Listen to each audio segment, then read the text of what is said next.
Kraken shows 8 players that have at least 100 career regular season points. Jordan Eberle's 551 leads all players selected by Seattle's. Mark Giordano recorded a career-high 74 during that 2018-19 great season he had. And Calle Jarnkrok has scored double-digit goals in each of his last 6 seasons. His career-high 35 points came in 2018, where he played just 68 games.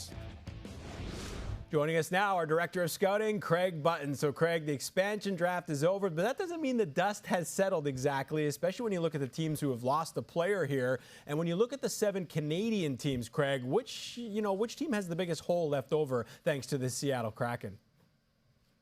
Yeah, go right to Northern Alberta to the Edmonton Oilers. And the loss of Adam Larsson, a really strong player in his slot on the team. But it's exacerbated, Glenn, because the uncertainty about Oscar Klefbom being able to come back and play this season, perhaps ever again, really changes the complexity of their blue line. So a player that had been with the Oilers for a long time, had been a real strong contributor to the Oilers for a long time, they have to find a way to replace Adam Larsson. And you can look at it and, talks with Tyson Barrie are picked up. If your right side defense is Tyson Barrie, Ethan Bear, and Evan Bouchard, you're in big trouble.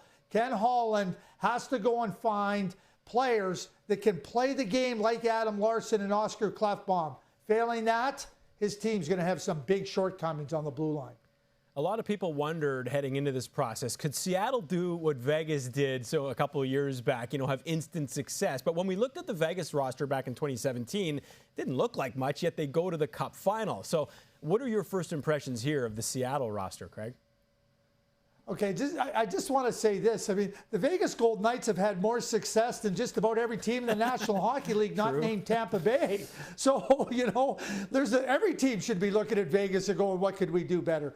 But, Ron Francis, he built a really nice team in Carolina. So it starts in net. Vitek Vanacek, a young goaltender, fantastic rookie season, really established himself as that goaltender in that age bracket that can take on significant minutes.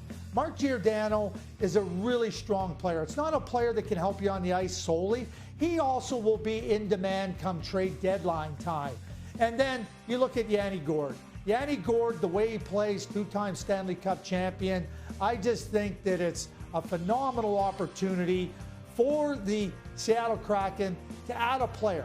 I'm already looking at a line of Brandon Tanev, Yanni Gourde, and Mason Appleton that could very much replicate a similar style of play that Gourde had when he was flanked by Goodrow and Coleman. So Ron Francis, you put up the board at the beginning about the lack of offense. That's a reality. And the price to acquire offense, salary-wise is pretty significant. So they're going to skate. They're going to be hard to play against. Yanni Gourde provides a lot of that example. You're not going to push him out of any game, anywhere, anytime. And let's keep in mind, there's still 3 months to go, roughly, until puck drop. And with all that cap space, you got to think Ron Francis isn't done yet. Still more moves to come. Thanks a lot for this, Craig.